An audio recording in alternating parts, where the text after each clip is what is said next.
Hello everyone and welcome to the secondary stream of the Intel Extreme Masters Taipei, where Nathanias and I will be bringing you guys all the action that the mainstream is not bringing you.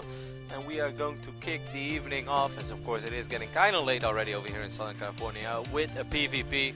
Nate is like, let's do a TVZ. I said no, the world wants to see a PvP, Nate. To be fair, when we saw what the PvP was, when Kev made his argument to me, when I saw the name of the player, or one of the players, actually the other one is pretty cheesy too, so I like both of them. I couldn't say no. This first match would be pretty awesome. Yep, it's actually kind of cool because I was watching Remax earlier today and they were talking about this specific player that has qualified for WCS Premier League Season 1 as well. And we are of course talking about Haas. Now Haas, he got his shot at glory, or got his name of fame, or you know, his moment in the spotlight, so to speak, when he decided to drop 6 pylons and 3 cannons against Jaedong on, what was that ice move called? Polar Night. Polar Night, yes. Like, we had never seen anything like that before, and I do watch a lot of Cannon Rush streams. Shout out to Wiedemins, I watch him all the time. He cheesed out Jaedong and Bomber, and then I think even in the almost Bomber. Almost Bomber, and then in the Taiwanese League, I believe he also cheesed MMA out of like one of the TESLs with like some sick Cannon Rush contain on King Sejong. He's a madman. He is indeed a madman. He's going up against a player that has been very successful in the past, but we haven't heard that much from him lately. Didn't really have the success that he's looking for. We are of course talking about a liquid HerO. Came close to making it to BlizzCon, but he didn't succeed in doing so. Let's just take a look at our first open bracket, because of course this is an Intel Extreme Masters. There are 4 groups eventually in the main event, and all 4 groups have 3 players in them right now. That might sound complicated, but it's not. 2 players out of these 8 will qualify for the main event, and then of course we have 1 more bracket, of which 2 players will qualify as well. Nate, looking at this, which are the 2 players that you like that stand out? It's almost kind of upsetting because I would say I like True and Soulkey the most out of the 2 players that are here, or at least like when I look at like the 2 strongest players. But obviously having to play each other makes it a little bit complicated. I'd still go for one of them to go all the way up, and then the other one to come through the lower bracket. Everybody else here, I would put a little bit under both of them. So you're loving them Zergs? I'm liking them Zergs. Like, as much as I like HerO, he hasn't blown me away recently, and Jockcheese, he's good, but he's often middle of the road. Like, if he's on fire here, then maybe, but I still think like beating True or Soulkey is still... Maybe Soulkey's not as, since he hasn't been playing in the Kespa environment. What was that he's tuner? fallen off a bit. That was a DreamHack Winter, right? Where Jockey suddenly performed a lot better than everyone thought he was going to do. The last DreamHack, the big finale. Well, and then he had to play. Then he had to play TVT. Yeah, but he still went very far. I think he went so much further than the majority of the people thought he would go, including myself. So we'll see how well he does here. I do like the Zergs as well, but I don't know. I'm still not a true bandwagoner.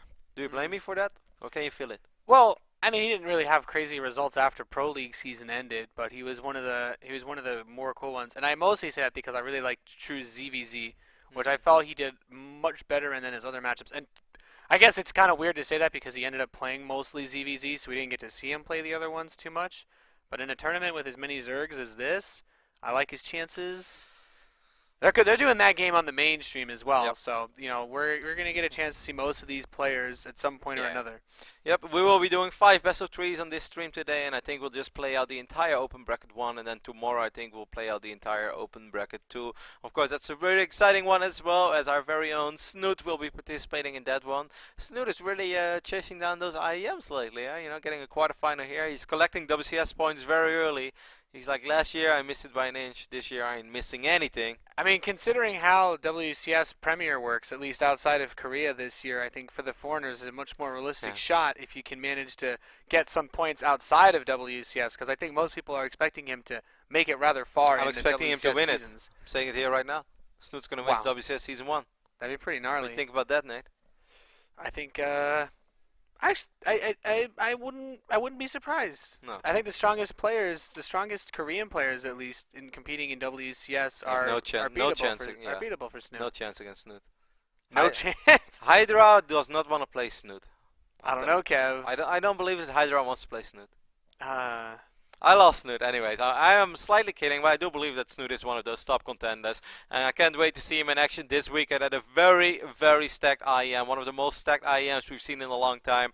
They were talking about it today as well. There are just not many foreigners who want to travel all the way to Korea if you have to play in the open bracket. So what happens? Well, a bunch of Koreans show up. This is going to be an amazing tournament.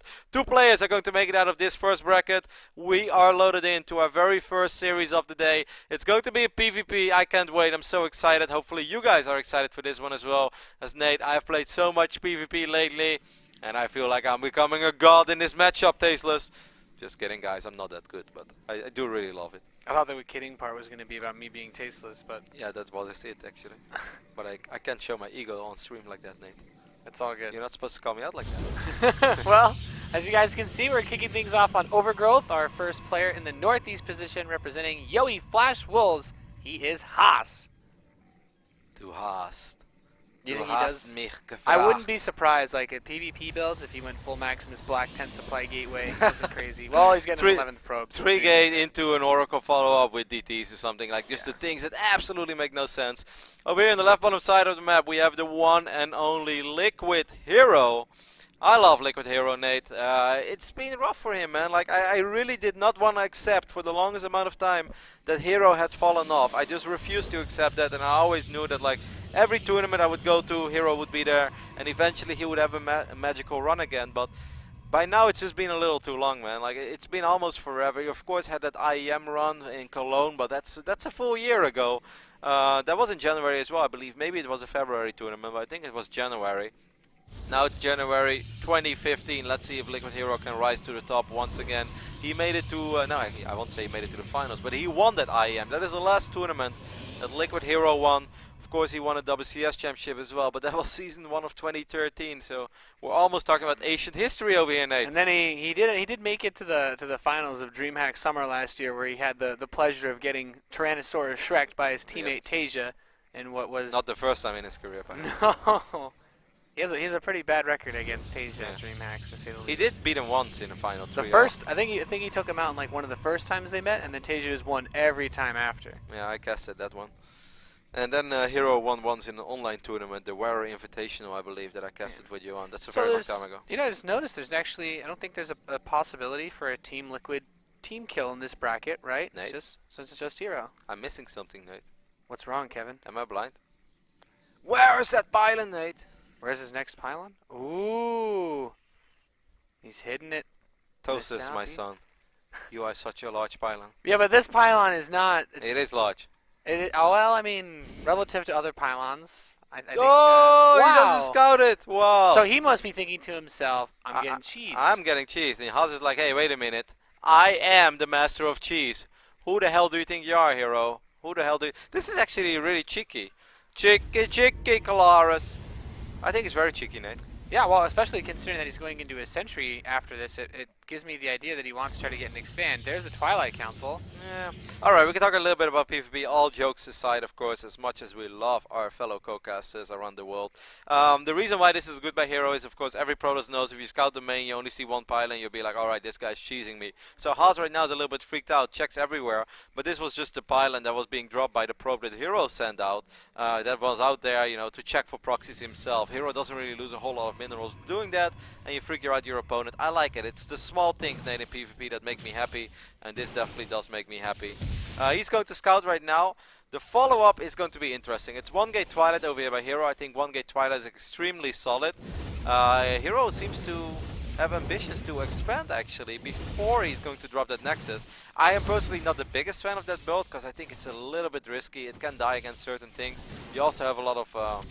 you lack information, in my opinion, in PvP. Like, yes, he's going to have one hallucination as he forces this Mothership Core to recall at home. But I don't know, I don't like it that much. I think it's a little too risky. I would rather see a 2-gate Twilight expand. Or, oh wow, what? Did you see that? He took one of his own probes. Oh, because yeah, he was supply supply blocked. blocked. Yeah. Wow, I do that all the time. Me too. He was 32 out of 31. Does that mean I'm a pro gamer? when I get to just kill my own SCVs, I can build stuff. It's great. The follow-up is quite interesting for Haas. Haas is going with a Stargate and then a Robo as well. Now also an extra gate, so he is still really confused about HerO's build. He's like, man, what's going on? I think he's worried about the Dark Shrine even, because he saw the Twilight. in the end, it's just going to be a relatively quick expand. HerO follows it up with 2 gateways.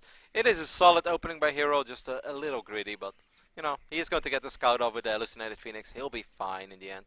It's cool, Nate. Man, I can't believe that Haas still hasn't seen that pylon. Can you believe that? Whoa! Lol! Well. Lol! That's gonna be awkward, especially if he starts it and doesn't realize that he's been spotted. Oh. Denied. Yeah. That's actually. I think that was actually to his benefit. Yeah, I think so too. No, he still builds it in his main. Why, HerO? What? This is something that the Korean provinces do so often, and I just don't get it, Nate. I don't get it. That actually doesn't make any sense. So the Oracle's gonna fly in towards the main base. There's nothing here. Motion overcharge activated. Good blink. Really good blink. Easy Ooh. go. Nope. No bueno. Wait, he's warping a stalker on the right pylon. He still has that pylon. Okay, he warps in 3 there. I think he's looking to catch it. And Haas still has not seen that pylon. He's going to Probe. catch it, actually. Probe, please. The Oracle is kind of stuck. Is there high ground vision over here?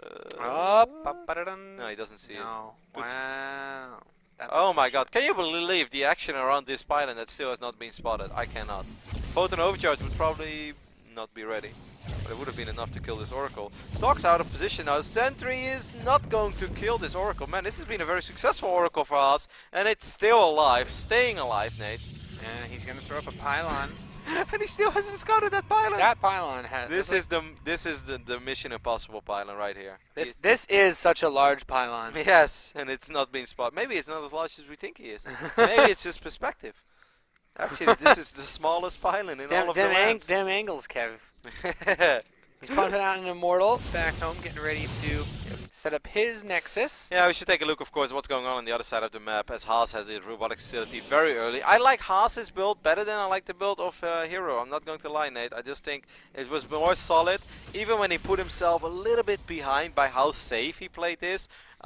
I love the PvP players that play it safe, you know, they don't let anything up to risk. There was no 100% hard counter to this build of Haas. There's no build out there that would kill Haas's opening. Like, he could just react to whatever is happening in the game, and in the end he was still able to expand and just take it from there. So, really solid play from Haas.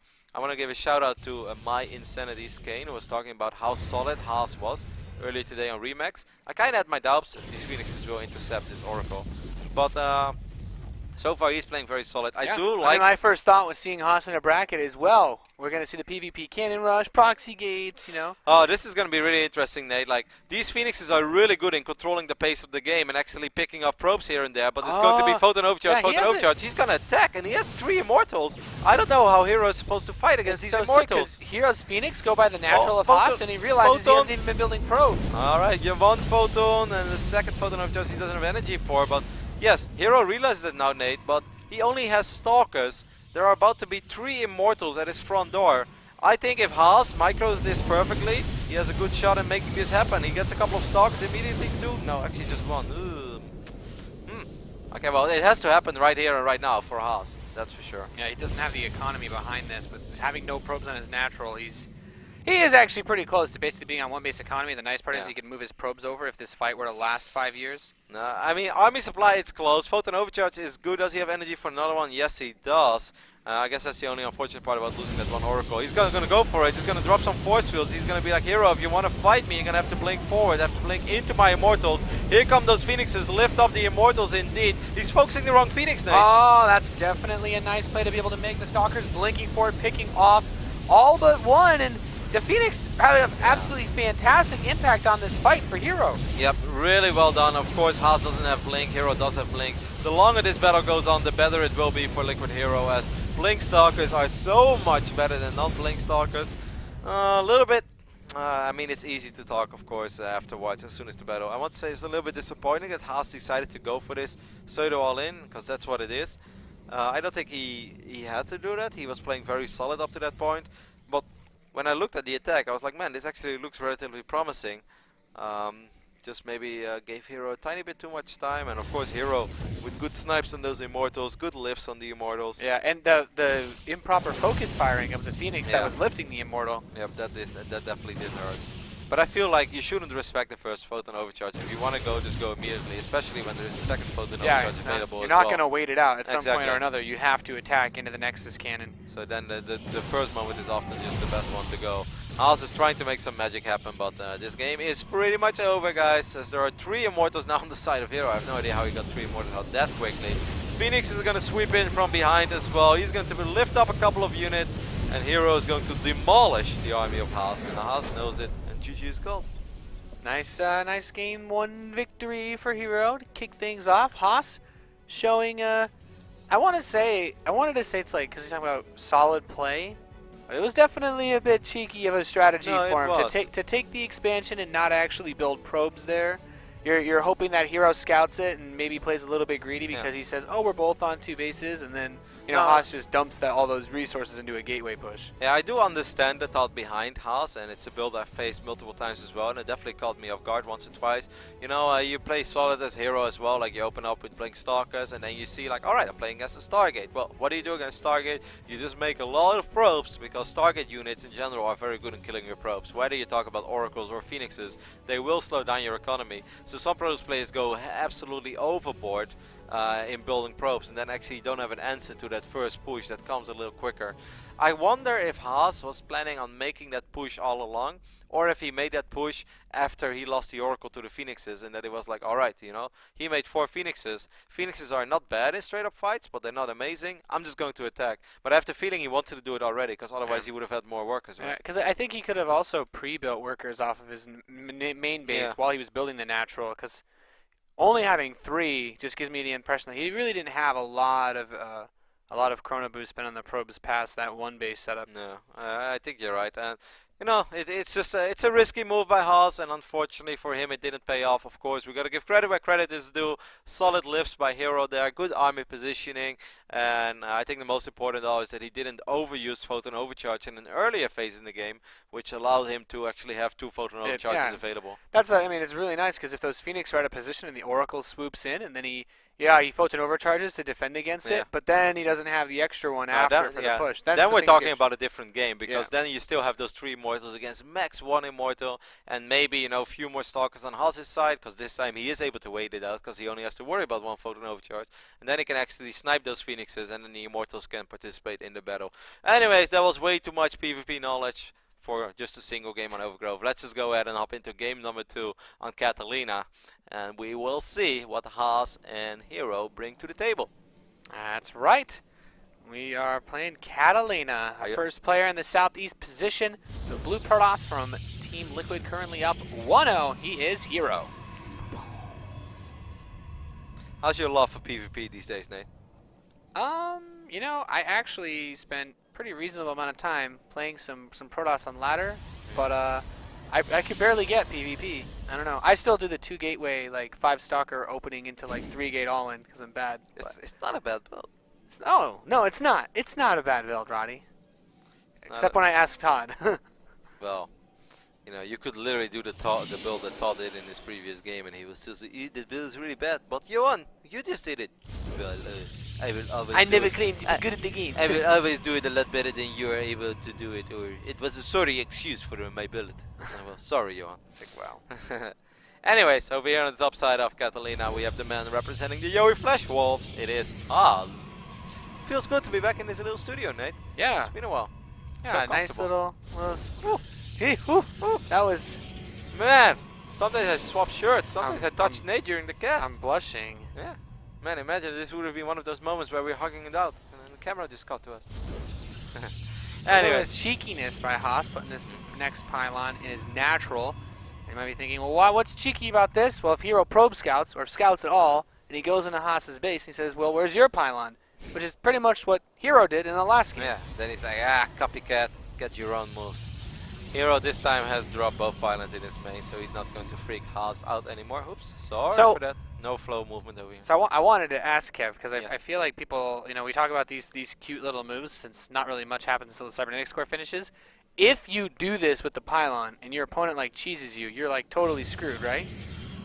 What kind of cheese? You talking about double gateway? Well, yeah, or if on Overgrowth, it would have been a much bigger thing to deal with, because he can just kill your 1 pylon powering your gate, right? Yeah, but I mean, like the probe that built that pylon for HerO was the probe that was scouting for proxies. Oh yeah, that's. And I don't think that he would still build it there. That's why I asked. Yeah. No, it was the. It's not like he just like send a probe all the way out to the third base, then drop a pylon and send it back. It's like the probe was there for a reason. And then he's like, all right, while this probe is on an adventure, I'm just going Today to I warp in the learned pylon. I need to stop randomly building pylons and then getting wrecked by cheese. So both players opening up with the second gateway, which I was just saying, you know. Solid build, Nate. I guess it is a solid build. These two players are doing it, except of course Haas is tucked away, but HerO's probe sees it. HerO's probe sees the gate. Well, where's HerO's pylon? Why is HerO's supply block into oblivion? It's pretty bad. I think HerO thinks that he built a pylon. Oh, he just yeah. He's Okay, chrono boosting warp gate. He's like, oh my now god, he's building the pylon. such a big supply block though. Okay, he's just gonna go 3 gate. This can't. No, there's no way that this was his intention. That was a pretty brutal supply block. Yeah, now it's 3 gate Stargate. Interesting. It's going to get scouted as well by this mother screw. That was a Raleigh supply block right there. If Litud was watching while he is in Taiwan, he would be like, ew, this looks a lot like Rotterdam. Every time I watch his stream, Well, he hasn't lost his mothership core yet. Kev. No, but this was actually bad for HerO. Oh man, this is so cool. I don't think that HerO knows that Haas knows. PvP is so beautiful, Nate. Wait, what did Haas see? Oh, the Stargate? Yeah. Ah, And nice. I don't think he went close enough with the mothership for HerO to actually see that Haas's mothership was there. So now oh my god, and Haas is gonna go for a Dark Shrine. Where is his Dark Shrine? It's in the back of his base. I wonder if he wanted to do that all along. He has a pylon as well over here on the left bottom side of the map. Well, the question is he going to get to the Dark Shrine? First Oracle is on the way. Yeah, of course he's gonna get to the Dark Shrine, Nate. Why wouldn't he get to the Dark Shrine? I don't know. What's wrong with you? I just... Oh, this is the dirty build. Huck I has thought been he was doing... going to push. Yeah, like, he's gonna go like 3 gate. Does he have 3? No, he only has 2 gates. Oh, that's really weird. I thought he had 1 more gate. Oh, he has a gate in natural. Man, this game is actually just going a little bit crazy. Yeah. It's actually a bit crazy. Like, I guess he burns the force fields from the sentries pushing this ramp, or It's more that the it's DTs just run in, or... It's more that you're just worried about Blink. And I mean, Blink is on the way, but you just don't expect. I don't really like that he showed the pylon that quickly. In my opinion, this pylon screams Dark Templars. It's kind of like, if you do it, then you should just go all the way. There was a Zealot in the main base. Photon Overcharge being activated now because the Oracle flies in. And the Oracle should have seen the Dark Shrine. So what is he going to do? Is he going to send it home? He should send it home. Yeah. Yeah, okay, like he definitely knows the way that he's positioning. I think Haas made it a little bit too easy there for HerO. I think if you just keep some units at home, like if you position a few of your Stalkers here, you activate Photon Overcharge when the Oracle comes, then you have a much better shot of making some magic work with your Dark Shrine. He actually cancelled his Dark Shrine. He canceled the Dark Shrine at the last minute, and HerO starts his own Dark Shrine. Oh my god, PvP in all its glory. PvP madness. It's tough to know. It's tough to know what the other guy's up to. I still like Haas' positioning a lot, especially because HerO is still worried about these DTs. He doesn't have anything that's actually good against Blink Stalkers. Did not start a Void Ray. The robotics facility is very late. Actually uses the energy right now of the Sentry, Nate. That's actually a pretty big deal. You normally would say, like, it's not a big deal against Blink Stalkers. Well, now he has no force fields. Yeah, but now he has no force field, and Haas actually didn't have high ground vision with his army. So using that energy is actually really going to hurt HerO. Haas's Blink is about to get ready in 15 seconds. HerO has to know as well that Blink is almost ready. Yeah, did a really good job focusing on this Nexus, but Blink almost done, and I feel like once you have Blink, it's just Stalker versus Stalker, you should have the micro advantage. Yeah, you should have a massive micro advantage, especially if he wipes the 2 more Stalkers. He actually mishandled it a little bit at the start. There was no need for Haas to almost lose 2 Stalkers. He lost 1 and almost lost number 2 and 3 as well, but in the end... And he can push this ramp because there's no force fields. Okay, Photon Overcharge is going to get activated immediately. He's still going to snipe the mothership core. It's a solid snipe, nothing wrong with that. No, it's a good snipe. Oh, it's a good snipe, mate. Alright, so Photon Overcharge and is HerO's warping in DTs now too, as this Oracle runs in. And Haas is building, Haas is building an Observer first. HerO's the one getting an Immortal. So he should be okay against this. Haas does... Did his Stalker see the Dark Shrine when he ran in, or no? Oh man, that's unfortunate. It's really good by Haas that he was even thinking about that though. I have to admit, if I was Haas in this situation, the way that this game is played out, DTs would have been the last thing on my mind. Man, DT play really seems to be the flavor of the month in Korea, doesn't it? Yeah. Every matchup. It's been interesting to see a lot of these aggressive strategies. Well, I guess for PvP it was kind of always standard. That's funny. The stocks would be in range. That high ground vision though. But there is a Sentry in the mix now. I mean, Haas should just expand. There's really no need for Haas to not expand. Like every second this expand is being delayed now. It's just a silly second. Oh, the Observer's here. Oh man, he gets 2. What if the Observer sees that there's no sentry for HerO? Think he's gonna try something cheeky? No, you cannot run up this ramp against 5 Zealots and 2 Immortals, Nate. I think I would run up the ramp, Cat. Nate, you're a crazy man. I think I would. If the Stalkers have Stim, you might be able to do that, Nate. But without Stim, you don't want to take this fight. You just want to contain him and expand yourself. I would say drop a Robo-Bait, drop a Forge. HerO just got a Warp Prism, by the way, as well. Yeah, so he because can use HerO that to break out. Yeah, he saw the sentry being warped in as well, and he realized that, like, alright, this is going to be a disaster for me. There is an Observer on top of the army, though. HerO is going to get his own Observer. And Rip. Rip the pepperonis. Haas's Observer gets killed. Robotics Bay is on the way for Haas. Oh, as you mentioned, that Nexus is finally coming in, but he's He ready to cancels harass. it. That's all they need. No, don't kill the Pylon. I would have. Oh man, he really hates Pylons. Would I do that? 6 Zealots right now against. It unpowers a gate, so he's got that going for him, which is nice. But the Stalker's just gonna blink under, kill the Warp Prism. Really good snipe there by Haas. I like it a lot. I think he's gonna be able to save this Nexus as well, Nate. Like, it's gonna get close. You have to shoot down Zealots one by one, though. He's focusing 3 Zealots now, so that means a couple of extra swipes. HerO starts microing. This is actually going to get closer than I thought. Now, I still think the Nexus will live, but it's going to get close. Forward blink. Oh, is it gonna live though? It's very low. Gets out with just 45 hit points. Well, that was good. too close for comfort. Yeah, but that's because in the start he wasn't actually killing Zealots one by one. He was shooting at multiple Zealots. He was letting him just spread the shots out. Anyways, I think HerO could come over and with blink. He should be able to just like one tap this Nexus and get out. No. Go for the most he's gonna mission. try. He's gonna blink into the main base with 4 Stalkers, the good old 4 Stalker hit squad. Try to get a bunch of probes. Haas is going to spot those Stalkers outside though. Haas knows right now. Haas knows. Oh, Haas actually blinks out of his base to jump on those Stalkers, getting one. The 4 Stalker hit squad, as you mentioned, is in position. Oh, it's gonna be the Nexus hit squad. It's gonna be the Nexus hit squad. No, I thought he could have as well. I really thought he could have. Alive. That would have been so badass. Yeah, and I think it would have been a much better play, in all honesty, Nate. He's gonna end up losing 3 out of 4 Stalkers anyway. Oh. Yeah. I think he should have gone for it, man. I think he would have totally got it. There was only 1 Immortal, 2 Zealots. You blink over here. I would have wanted to see that. The secret agent mission. That's like that. Do Oracles do enough damage to kill that? If only. Oracles are not going to get it. Oracles. Well, if that army's out of position, I actually think it could. Man, this PvP is just madness. These armies are just running across the map left and right. Yeah, sure. Well, now it's generated too much energy. But that's not a very effective Oracle. Well, I actually think it would have been more effective hitting the Nexus. Haas is doing a really good job in making sure that he keeps his tracks covered in PvP. It's very easy to take a crazy amount of damage from either an Oracle or Dark Templars whenever you're not ready, and this is what happens to me all the time. But I must say, Haas always has enough units at home to deal with an Oracle, to deal with the DTs, and he's going to try to counterattack now. I like his army. He's up in army supply as well. Of course, you have to be careful with these Blink Stalkers. It's all about how he actually decides to engage this army of HerO. So far, I don't like the engagement.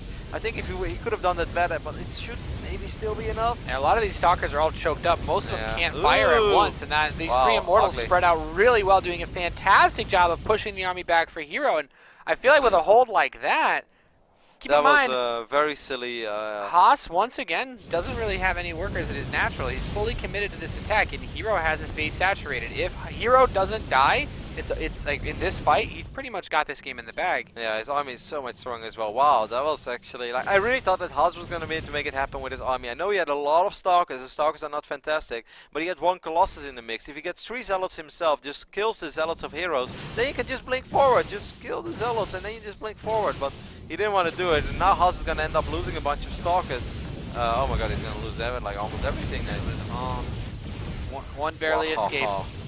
To tell the tale of all of his dead friends. He's like, guys, it went really bad on the other side of the map. They were like, these guys. Guys, we got an army, right? There's an army back here? They were, yeah. Friends? Team? Alright, well, there is a small team. Oh, man, that was ugly for Haas. Like, I know he had a lot of Stalkers, so a lot of people probably said, like, it was predictable that the Stalkers were not going to cut it there. But I really felt all he had to do is take care of those few Zealots, and then you can just blink on top of the Immortals. The Immortals are going to die relatively quickly against so many Stalkers. And then I think HerO's own Colossus a little bit. Now HerO's is going to counterattack again, and this time I really don't think that, it's possible. Now we see another Dark Shrine going down. I don't think it's... well, it's going to be very difficult. The Nexus is so low on HP as well. HerO can actually just click on the Nexus. Yeah, you can just click on the Nexus. So it throws out the Time Warp, and the Zealots running forward, Yep. taking out most of the damage. But yeah, there you go. He just clicks on the Nexus. With only shields, it dies very quickly. And the Colossus, he can blink under that. He does. Focus fires it down. Probe's being pulled to fight against this, and it's not going to be enough for HerO with a fantastic force and 3 Immortals to 1. Should not lose this battle, and with that, having his naturals secured, having this, obviously very large army advantage, he should be able to take this now. Yes, unless Haas swaps in a few more units, then I think he might actually be able to hold for now. But he lost his entire army and lost the It's kind Nexus. of impressive that he didn't die immediately. Yeah. GG's anyway. GG's anyway. So that means that Liquid HerO is going to be the first player, at least from what we've seen, unless we're not up to date, to advance to the second round of the open bracket of day 1 of the Intel Extreme Masters Taipei. Nate, if I would have to summon this game up, I'm sure I would make mistakes. So this started off with a massive supply block from HerO. It started off with a Dark Templar opening by... no, it started off with a good scout by Haas on the Stargate, so he wanted to go Dark Templars, then that got scouted, so he cancelled the Dark Shrine and just went for Blink Stalkers instead. Then he almost won the game. He tried to go for a Contain, but he broke his, or HerO broke the Contain with a Warp Prism, warped in a bunch of Zealots, which almost got the Nexus, but not completely. So close. Then HerO tried to get the Nexus with his own Blink Stalkers, and after a couple of Oracles, didn't even do that much damage. Didn't get it. Then Haas went for a semi all-in. That didn't have to be an all-in. He could have even been building probes during that. He could have built probes during that Yep. attack. And just kind of missed Mike. I really think if you let him make that attack again, he'll do a much better job. Once again, credit where credit is due. HerO had a beautiful concave. All of his stalkers were very well spread out. All of his Immortals and Yep. Stalkers were able to fire at once, whereas Yeah. Haas only about half of them could. And one thing that I didn't mention, but I did see, I'm sure there's someone in Twitch that is like, oh, I already knew it, we didn't see it. But his Colossus was actually doing much. His Colossus was having a 1v1 battle with an Immortal that was on the high ground. And that's useless. That's complete waste of... The Immortal wins that every time. Yes, the Immortal wins it. It's a complete waste of potential DPS. And, you know, the Colossus was so low on HP. So just a bad engagement there by Haas. And then HerO just counterattacked and pretty much won. Haas tried to go DTs again, but it didn't work. HerO also had DTs in this game. This game was a little bit mad, Nate. That's kind of what I was hoping for out of these two, though. But I must say I'm a little bit, yeah, it was kind of what I was hoping for. Like we said, PvP in all its glory. Solid play by HerO.